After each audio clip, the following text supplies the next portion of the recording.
Auto mutation అందుబాటులోకి వస్తే ఆస్తి కొనుగోలు చేసిన వ్యక్తి మ్యూటేషన్ కోసం కార్పొరేషన్ కార్యాలయానికి రావాల్సిన అవసరం లేదని, రిజిస్ట్రేషన్ సమయంలోనే ఆస్తి విలువలో 1% చలానా చెల్లిస్తే చాలని, సబ్ రిజిస్ట్రార్ కార్యాలయంలోని ఆ ప్రక్రియ పూర్తవుతుందని ఆయన వివరించారు. కార్పొరేషన్లో డిప్యూటీ కమిషనర్ కోన శ్రీనివాసరావు మీడియాతో మాట్లాడుతూ ఆటో మ్యూటేషన్ విధానం యొక్క వివరాలు వివరించారు.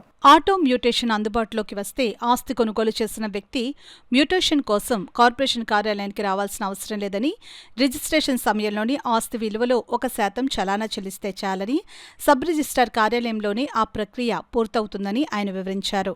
కార్పొరేషన్లో డిప్యూటీ కమిషనర్ కోన శ్రీనివాసరావు మీడియాతో మాట్లాడుతూ ఆటో మ్యూటేషన్ విధానం యొక్క వివరాలను వివరించారు.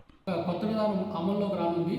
దీనివల్ల ప్రజలకు సులభతరంగా సచివాలయాల చుట్టూ కానీ, మున్సిపల్ ఆఫీసుల చుట్టూ కానీ తిరగాల్సిన అవసరం లేకుండా ఎప్పుడైతే మన రిజిస్ట్రేషన్ కార్యక్రమం పూర్తవుతుందో ఆటోమేటిక్గా పన్ను బదలాయింపు పూర్తి స్థాయి హక్కులు కూడా దీనివల్ల రావడం జరుగుతుంది.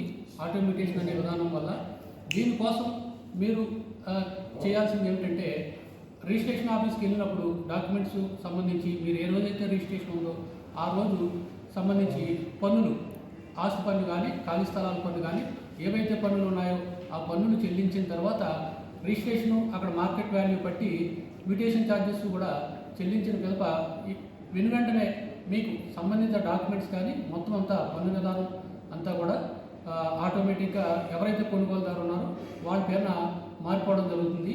దీనివల్ల కార్పొరేషన్ కూడా ఆర్థికపరమైన వెసులుబాటుతో పాటు ఇమీడియట్గా పన్ను పరిధిలోకి రావడం వల్ల ఏవైతే మౌలిక సదుపాయాలు కార్పొరేషన్ ద్వారా మన పట్టణానికి అందించాల్సిన మౌలిక సదుపాయాల్లో కూడా ఎటువంటి ఇబ్బందులు లేకుండా ఇమీడియట్గా అందించడానికి సహకారం జరుగుతుంది. ఈ కొత్త విధానాన్ని అందరూ తప్పనిసరిగా వినియోగించుకొని రిజిస్ట్రేషన్ ఆఫీసులో ఎటువంటి ఇబ్బందులు లేకుండా మున్సిపాలిటీకి కూడా సహకరించాలని చెప్పి విజ్ఞప్తి చేస్తుంది.